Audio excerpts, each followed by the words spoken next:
नमस्कार साथियों, कैसे हो। उम्मीद है कि बड़े ज़ोर शोर से लगे हुए होंगे और तैयारी भी आपकी अच्छी से हो गई होगी। अब तो उल्टी गिनती शुरू हो गई, दोहराई का समय है। तो चलिए इसी दोहराई में एक और कदम आगे बढ़ाते हैं और आज फिर करते हैं हम प्रीवियस पेपरों के हमारे कुछ जो इम्पोर्टेंट प्रश्नोत्तर हैं उनकी बात करते हैं, उनको थोड़ा सा कर लेते हैं ध्यान से। पीजीटी हिंदी और टीजीटी हिंदी कोई भी लगा लीजिए, दोनों में काम आने वाले पेपर हैं हमारे प्रश्नोत्तर श्रृंखला। पहला प्रश्न है हमारा, वैदेही वनवास नामक काव्य लिखा है, किसने लिखा है। बहुत ही इम्पोर्टेंट है ये वैदेही काव्य वनवास। अयोध्या सिंह उपाध्याय अरियोद जिनका है ये, तो बी इसका ऑप्शन हमारा रहेगा। ठीक है, ये बी ऑप्शन आधुनिक काव्य है ये हमारा।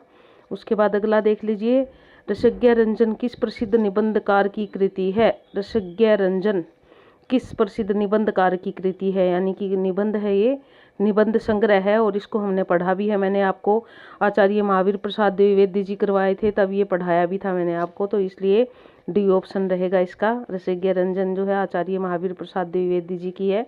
उसके बाद तीसरा प्रश्न आ जाता है हमारा। तीसरा प्रश्न क्या कहता है कि आधुनिक हिंदी कहानी का आरंभ सरस्वती पत्रिका के सन 1900 में प्रकाशित अंक की किस कहानी से माना जाता है। देखिए 1900 में सरस्वती पत्रिका निकली थी। सरस्वती पत्रिका का जो है आरंभ 1900 जनवरी 1900 में हुआ था। ध्यान देना, ये नोट कर लेना, कई बार पूछ लिया जाता है। जनवरी 1900 में प्रकाशित हुई थी सरस्वती पत्रिका, निकली थी। इसका जो अंक था उसमें 1900 में प्रकाशित हुई थी इंदुमती। तो ये जो हमारी दूसरी कहानियां हैं जिनका जिक्र है यहाँ पे, नासिकेतोपाख्यान है और रानी केतकी की कहानी है, यमलोक की यात्रा है, ये अलग अलग समय में निकली। यदि 1900 की बात, रानी केतकी की कहानी तो पहले निकल चुकी थी, आपको याद हो तो। रानी केतकी की कहानी जब हमने फोर्ट विलियम कॉलेज की स्थापना थी उसके बाद पढ़ी थी, तो 1803 के आसपास, 1803 में निकली थी ये।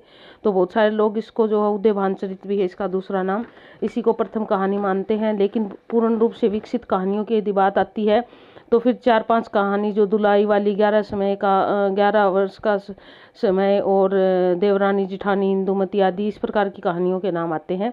तो इसमें जो है हमारा ये जो नासिकेतोपाख्यान थी ये भी बाद में निकली थी।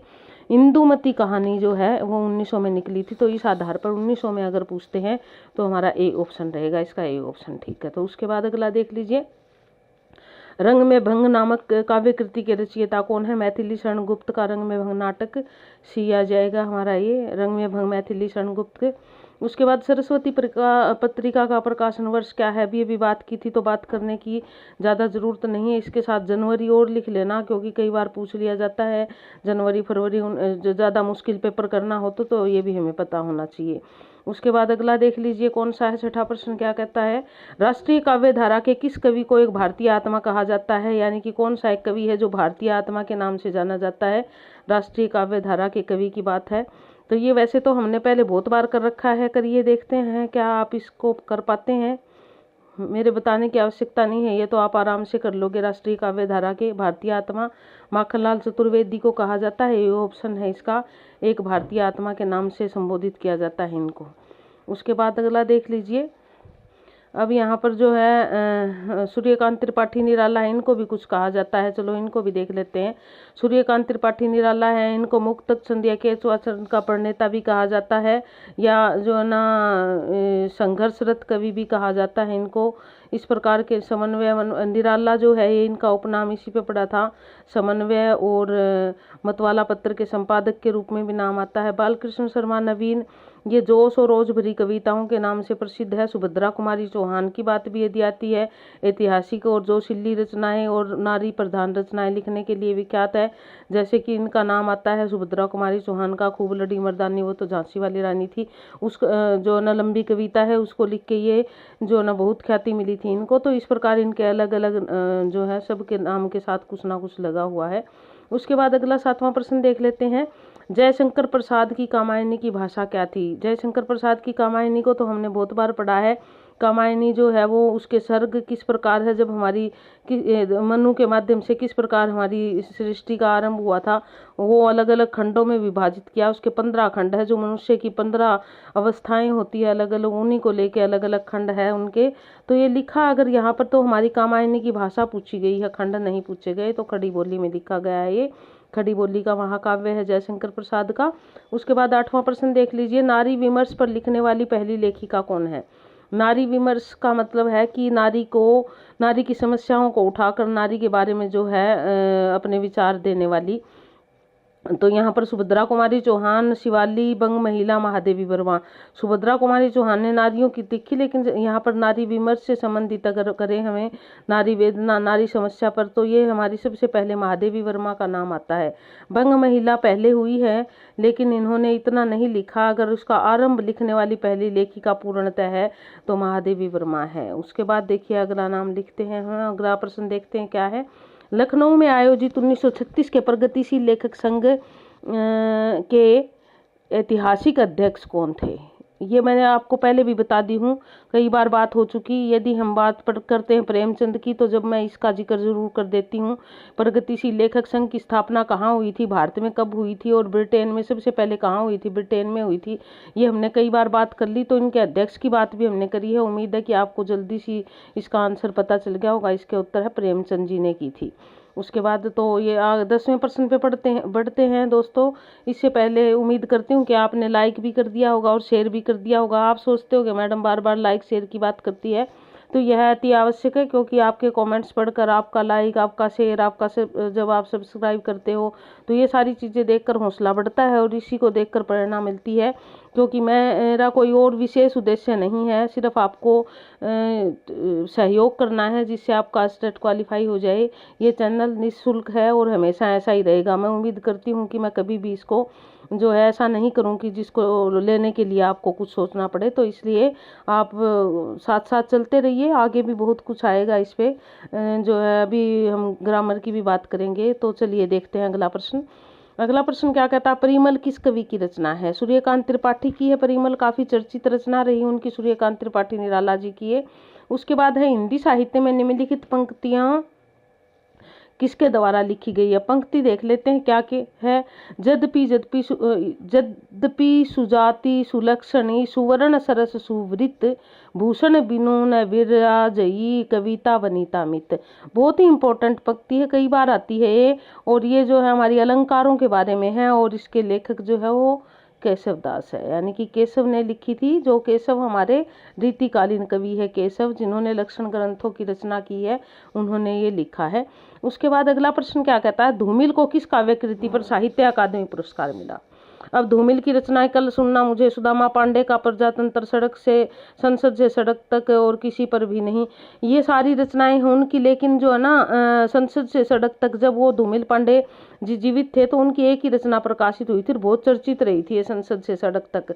हमारे जो है ना आजकल जो राजनेता है उनके बारे में बड़ा करारा व्यंग्यात्मक कृति थी। लेकिन उनको जो साहित्य अकादमी पुरस्कार मिला है उनकी मृत्यु के बाद मिला है, और वो जो है उनकी रचना है कल सुनना मुझे, उस पर उनको ये मिला है, यानी कि ये आ जाएगा। ठीक है। उसके बाद है नई कविता के प्रवर्तक थे, यानी कि नई कविता के प्रवर्तक किसको कहते हैं। नई कविता के प्रवर्तक भी भारतेंदु हरीशचंद्र जी को माना जाता है, क्योंकि हरीशचंद्र जी ने एक नया रूप दिया कविता को। नई कविता का मतलब कि उन्होंने एक नए परिवेश में ढाली कविता का, जो है विषय बदला और कविता को एक नया रूप दिया, तो इसलिए भारतेंदु का नाम आता है जहाँ पे ये दिए हुए हैं उनमें से। तो उसके बाद 14वां हमारा प्रश्न कहता है कि हिंदी अपने जन्म से ही ब्रज भाषा की प्रवृत्ति के साथ खड़ी बोली की प्रवृत्ति के लिए आई थी। ब्रज भाषा के हाथ में हाथ दिए खड़ी बोली उतरी, यह कथन किस निम्न में से किसका है। आचार्य राम, इस प्रकार की तो परिभाषाएं जो है हमारे आलोचक ही कह सकते हैं, और यहाँ पर आचार्य रामचंद्र शुक्ल का नाम आता है। उन्होंने इस प्रकार श्रृंगारित और महिमा मंडित करके जो है हमारी खड़ी बोली का विवरण दिया है इन्होंने, तो आचार्य रामचंद्र शुक्ल जी आ जाएगा इसका। उसके बाद अगला प्रश्न है हमारा 15वां प्रश्न, आरोही क्रम में लिखिए। आरोही क्रम से अभिप्राय क्या है कि हम उसको जो है पहले कौन सी थी और बाद में कौन सी थी, इस प्रकार करके लिखेंगे। तो सबसे पहली बतानी है पहली रचना कौन सी थी, यानी कि अंधेर नगरी, त्यागपत्र, आत्मनेपद और तुम चंदन हम पानी। तो अगर इसको हम देखें तो सबसे पहले तो हम बात करते हैं त्यागपत्र, जो है वो 1937 में प्रकाशित हुई थी। अंधेर नगरी कि यदि बात करें तो ये 1881 में प्रकाशित हुई है, अंधेर नगरी नाटक जो भारतेंदु जी का, तो ये पहला ही ऑप्शन आ जाएगा। त्यागपत्र जैनेन्द्र जी का 1937 में प्रकाशित हुई। आत्मनेपद 1960 में और तुम चंदन हम पानी 1976 के आसपास प्रकाशित हुई। तो सबसे पहला अंधेर नगरी ऑप्शन रहेगा इसका। तो उसके बाद अगला देखिए, वीरांगना नामक उपन्यास के रचयिता का नाम बताइए, यानी कि वीरांगना किसका उपन्यास है, ये बात कर है हमारी। तो देख लेते हैं किसका उपन्यास है वीरांगना। रामनरेश त्रिपाठी जी का वीरांगना उपन्यास रामनरेश त्रिपाठी ने लिखा है।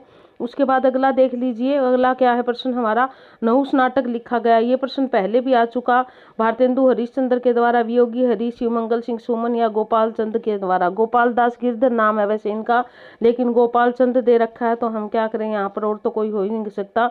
गोपाल दास गिरधर कौन थे, भारतेंदु हरिश्चंद्र जी के पिता थे, तो डी ऑप्शन ही ठीक रहेगा। उसके बाद भागवंती उपन्यास के रचयिता का नाम बताइए, सुदर्शन ज्ञानेंद्र रामवृक्ष बेनीपुरी। भागवंती उपन्यास मुझे तो ध्यान नहीं आ रहा, भाग्यवती तो जरूर पढ़ा है, और जितने लेखक है भाग्यवती तो उनका भी नहीं है, तो इसलिए इस प्रश्न को मैं अभी नहीं कराऊंगी, इसको बाद में देखेंगे हम। उसके बाद जो अगला है हमारा 19वां, प्रेरणा नामक कहानी किसकी है। प्रेमचंद ने, मैंने आपको पहले भी बताया था, लगभग 350 के करीब कहानियां लिखी उन्होंने, तो ये प्रेरणा भी प्रेमचंद की कहानी है। उसके बाद अगला देख लीजिए, बहुत ही इंपॉर्टेंट है, नाटक कई बार पूछा जाता है, कोणार्क किसकी रचना है या कोणार्क किस विधा के अंतर्गत आता है, इस प्रकार के प्रश्न कई बार पूछे जाते हैं। तो ये ध्यान देना, कोणार्क जो है क्या है, एक नाटक है कोणार्क, और किस विधा में आता है, नाटक विधा में अगर विधा पूछ ली जाए, और इसके लेखक का नाम है जगदीश चंद्र माथुर। बहुत ही इंपॉर्टेंट है, ये कई बार आता है प्रश्न, तो इसको अच्छे से याद करोगे आप, कोणार्क किसकी रचना है या कोणार्क किस विधा के अंतर्गत आता है। उसके बाद अगला प्रश्न देख लीजिए, 21वां प्रश्न क्या कहता है।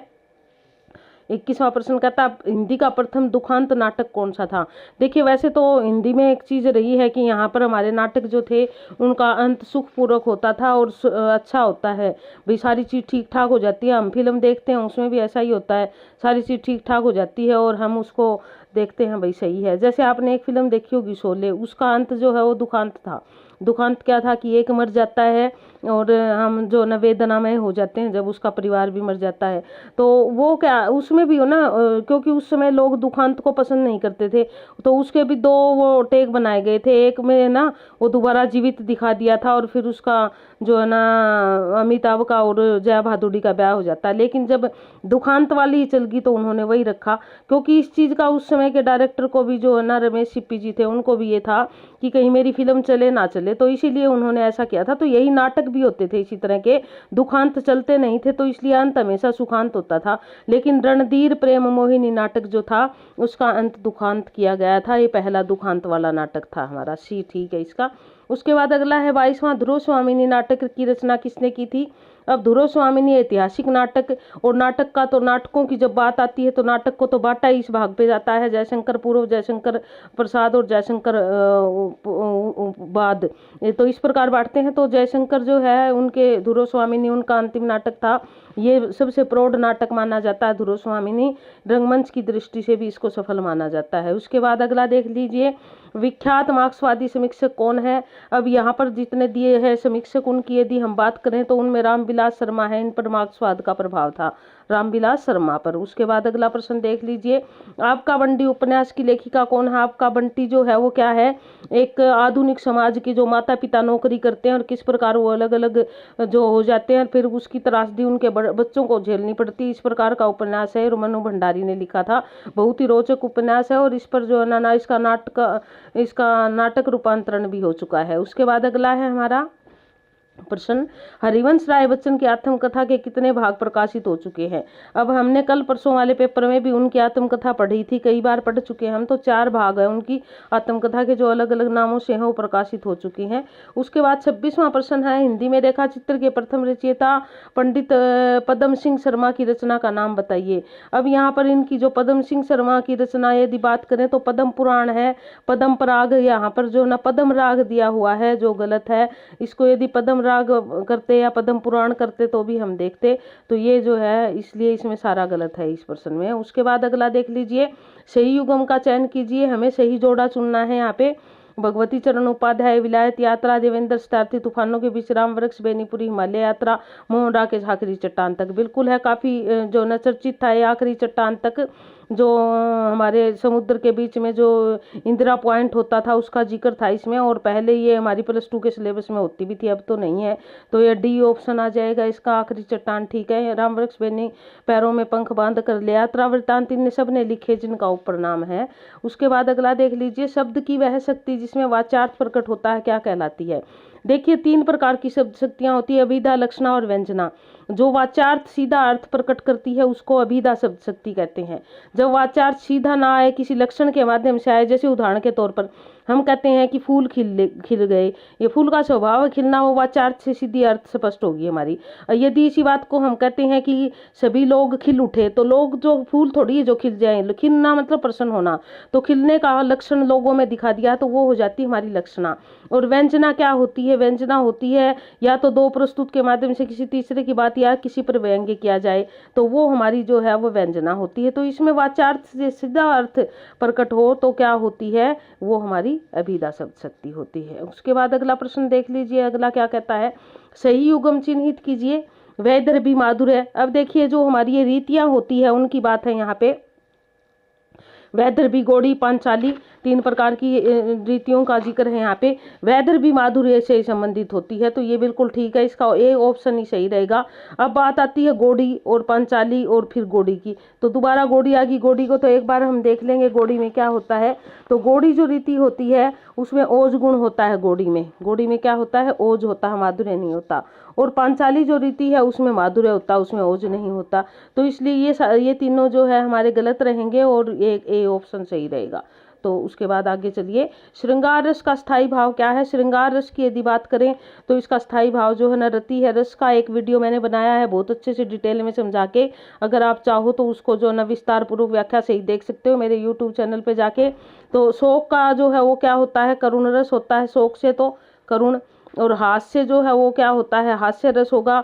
और उत्साह यानी कि ओज, ओज मतलब वीर रस होगा इससे। तो ये इनके अलग अलग हो गए। रति जो है वो किसका है, श्रृंगार का जो है, श्रृंगार रस का मूल भाव है रति। तो इस प्रकार ये हमारा रति ऑप्शन सही रहेगा। उसके बाद अगला प्रश्न देख लीजिए, अनुभाव के 2 भेद कौन से होते हैं। अनुभाव के यदि हम 4 भेद होते हैं, वैसे तो यहाँ 2 भेदों की बात की है, तो कायिक और सात्विक 2 भेद होते हैं उनके, यानी कि सी ऑप्शन सही रहेगा यहाँ पे। सात्विक के फिर आगे 8 भेद आ जाते हैं। तो इस प्रकार करके जो हमारा रस का है ये विभावानुभावा रस निष्पत्ति सिद्धांत है, कुछ इस प्रकार करके। उसके बाद आगे है हमारा अनुष्ट्रूप छंद। अनुष्ट्रूप क्या है, यह वो पहले ही बोल दिया मैंने। अनुष्ट्रूप जो है छंद है ये, अगर आप कभी भी नवरात्रों में दुर्गा सप्तशती पढ़ते हो तो उसमें अनुष्ट्रूप छंद से शुरुआत होती है। और वैसे भी जो हमारे पुराणों में जो है अनुष्ट्रूप छंद का बहुत प्रयोग किया गया है। तो अनुष्ट्रूप ये एक छंद है, यानी कि ये उत्तर रहेगा इसका। उसके बाद है अगला हमारा, कनक कनकते सौगुनी मादकता अधिकाय में कौन सा अलंकार है। अब यहाँ पर कनक कनक 2 बार आया है सॉरी, एक बार कनक क्या है, धतूरा, और एक बार है सोना। कहता कि सोने में धतूरे से पहला सोना आ गया, दूसरा धतूरा आ गया, 100 गुना अधिक नशा है। तो इसमें यमक अलंकार आ गया। ते काए बोराए नर ते पाए बोराए। धतूरा तो खाने से बहकता है और सोना तो पाने मात्र से बहक जाता है। तो ये हमारा यमक अलंकार रहेगा। उसके बाद अलंकार की वीडियो भी मैंने बड़ी अच्छी से बना रखी है विस्तार पूर्वक विवरण के साथ। अगर आप चाहो तो विस्तार, ज़्यादा लंबी चौड़ी बात नहीं है समझने के लिए, लगभग 12-13 अलंकार मैंने वहाँ समझा रखे, जो मुख्य मुख्य अलंकार है 15 के करीब है शायद। तो आप उसको देख सकते हो, देखोगे तो फायदा होगा आपको, अगर समय है तो अवश्य देखिए। सखी नील नभ सर में से निकला यह हंस, आहा तिरता तिरता, अब तारक मोक्ति शेष नहीं निकला जिनको चरता चरता। में रूपक अलंकार का कौन सा। अब देखिए, शशि नील नभ सर से निकला, शशि नील यहाँ भी रूपक अलंकार है। यह हंस जो है आत्मा का प्रतीक है। तिरता तिरता तैरता हुआ सा, यानी कि उसके ऊपर आ गया। अब तारक मोती, यहाँ भी मोती, तारे जो है वो मोतियों का पर्याय है। निकला जो चरता चरता, चरना मतलब उसको चुगने से है। तो ये पूर्ण रूप से जब पूरे में चारों तरफ से रूपक अलंकार आ जाता है तो उसको सांग रूपक कहते हैं। क्या है? सांग रूपक का भेद है, ये पूर्णतः रूपक अलंकार है इसमें। उसके बाद है लंबोदर। उदाहरण है लंबोदर, लंबा है उदर जिसका, अर्थात गणेश। तो कौन सा? बहुव्रीहि हो जाएगा हमारा, बहुव्रीहि, व्रीहि होता है, व्रीहि नहीं होता, तो हमारा ए ऑप्शन रहेगा इसका। लंबा है उदर जिसका, अर्थात किसका है? लंबा उदर। लंबा उदर जो है वो किसको कहते हैं? गणेश जी को कहते हैं, तो बहुव्रीहि समास हो गया हमारा ये। उसके बाद अगला देख लिए, चैन की बंशी बजाना का अर्थ क्या है? साथियों, मैंने पहले भी आपको कहा कि आप मुहावरे जब करते हो तो आपको सिर्फ ये देखना है कि इन शब्दों का अर्थ क्या निकलता है। चैन की बंशी बजाना, अब चैन की बंशी कौन बजाएगा? आप ये बताओ। कोई दुखी व्यक्ति तो बजाने से रहा, तो यानी कि जो आदमी फुर्सत में नहीं, ये भी नहीं है, बेरोजगार ये भी नहीं है, साइकिल की चैन की बांसुरी ये भी नहीं है, ये मौज करना ही होएगा, यानी कि बड़े आराम से जीवन व्यतीत करना, चैन की बंशी बजाना यानी कि मौज करना, भी ऑप्शन ठीक है यहाँ पे। उसके बाद है इन युग्मकों में से कौन सा सही नहीं है? एक युग्म ऐसा है जो सही नहीं है, नीलोत्पलम, यानी कि कर्मधारय समास, दशानन बहुव्रीहि समास, और राम लक्ष्मण अव्ययी भाव समास, दिवा रात्रि द्वंद्व समास। अब देखें, नीलोत्पलम, नीला है जो उत्पलम यानी कि कर्मधारय, बिल्कुल है कर्मधारय, सही है ये। उसके बाद अगला देखिए, अगला क्या है? दस आनंद, दस आनंद जिसके अर्थात रावण बहुव्रीहि, ये भी ठीक है, ये भी ठीक है। अब राम लक्ष्मण, राम और लक्ष्मण अव्ययी भाव समास, जबकि ये क्या होना चाहिए था? राम और लक्ष्मण की अगर हम बात करें तो क्या होगा? द्वंद्व समास होगा। तो ये हमारा क्या आ गया? ये गलत आ गया, तो इसलिए ये ऑप्शन सही है। दिवा रात्रि द्वंद्व समास, दिवा दिवस और रात्रि, तो ये भी हमारा जो है द्वंद्व है, तो ये सही है। तो गलत कौन सा है इसमें? अव्ययी भाव समास, जो द्वंद्व होना चाहिए था। उसके बाद अगला आजन्म में समास है। आजन्म का यदि हम विग्रह करें तो जन्म पर्यंत या पूरे जन्म, ऐसे आएगा, जन्म पर्यंत इसका विग्रह आएगा। तो ये क्या है? आजन्म, यहाँ आ जो है एक अव्यय रूप में आ रहा है और जन्म तो है ही जन्म, तो ये अव्यय रूप में जब पहला पद आ गया तो अव्ययी भाव समास हो जाता है। उसके बाद या आप यूं कहिए कि ये जो है उपसर्ग आ, जन्म के उपसर्ग लगा है आ, जब इस प्रकार के होते हैं तो वह भी अव्ययी भाव समास में ही होते हैं। उसके बाद अगला देख लीजिए, उदित हुए गिरि मंच पर रघुवर बाल पतंग, बिकसे संत सरोज सब हर्षे लोचन भृंग। उपयुक्त पंक्ति में कौन सा अलंकार? उदित हुए गिरि मंच पर रघुवर बाल पतंग। अब यहाँ पर देखिए, रघुवर को जो है ना बाल पतंग के रूप में उगा दिया, उदित हुआ मतलब उत्पन्न हुए। विकसे संत सरोज, संत रूपी सरोज, यानी कि सरोज क्या होता है? कमल, खिल उठे, विकसे मतलब खिल उठे। तो ये पूर्ण रूप से क्या है यहाँ पर? हर्षे लोचन भृंग। अब भृंग जो ना रूपी लोचन जो है, वो आंखें जो है, वो इस प्रकार सारी चीजें प्रतीक रूप में आ गई, संत सरोज के रूप में, वो बाल पतंग के रूप में, तो रूपक अलंकार हो गया। जब इस प्रकार भेद आरोपण हो जाता है तो रूपक अलंकार होता है। उसके बाद अगला देख लीजिए, 40वां प्रश्न क्या कहता है? विस्मय आश्चर्य किस रस का स्थायी भाव है? वीर रस, हास्य रस, अद्भुत रस और रौद्र रस। अब देखिए आप, वीर रस का स्थायी भाव तो क्या है? ओज है। हास्य रस का स्थायी भाव क्या? हास, परिहास। रौद्र हस नहीं है, रस है। रौद्र रस का स्थायी भाव जो है वो क्रोध है। तो अद्भुत रस जो है वो किसका है? विस्मय, हैरानी की जब बात होती है तो अद्भुत रस होता है। तो देखिए, अद्भुत तो बात है ही। अब हमारे चाहने वाले बहुत सारे कमेंट्स करके भेजते हैं, मैडम बहुत अच्छी वीडियो बनाते हो जी, तो बड़ी खुशी भी होती है, अपार प्रसन्नता होती है आपका स्नेह देखकर। और देखिए, ऐसा लगता है कि कहीं ना कहीं हम अपने लक्ष्य में पूर्ण हो रहे हैं। लेकिन कई हमारे बंधु ऐसे भी होते हैं जो यूं भी कह देते हैं कि मैडम को ये नहीं आता, वो नहीं आता, ऐसे कमेंट्स भी आ जाते हैं। तो कोई बात नहीं, देखिए वो कहते हैं ना कि सारे लोग तो एक जैसे नहीं होते, लेकिन आप जब 90-95% लोग ये कहते हैं कि बहुत अच्छा कर रहे हो, तो मुझे बहुत हौसला मिलता है और आगे कार्य करने की जो ना चेष्टा रहती है। तो आप इस चीज़ का अवश्य ध्यान करें। आपके कमेंट्स, आपके लाइक, आपका शेयर मेरे लिए बहुत मायने रखता है, और इसी से मुझे हर रोज़ बहुत बिजी शेड्यूल होने के बाद भी मैं कोशिश करती हूँ कि मैं आपके लिए बड़े अच्छे से और समय निकाल कर वीडियो बनाऊँ। और मैं अपनी कोशिश में जो है ना उम्मीद करती हूँ कि शायद पूरी उतरूँ और आपके काम आए ये वीडियो। तो चलिए अगला देखते हैं। हमारा 41वां प्रश्न क्या कहता है? तिरंगा शब्द में समास क्या है? यानी कि तिरंगा शब्द अगर देखो तो पहला पद क्या है? ती, ती मतलब तीन। जब पहला पद संख्यावाचक आ जाता है और वो सामान्य चीज जब होती है, तिरंगा से अभिप्राय हमारा झंडा, कोई तिरंगा नहीं कहेंगे हम, तिरंगा तो जो है एक सामान्य बात है। तो यहाँ पर जो है वो क्या आ जाएगा, द्विगु आ जाएगी। ठीक है, कोई भी 3 रंग के लिए तिरंगा शब्द प्रयोग कर सकते हैं हम।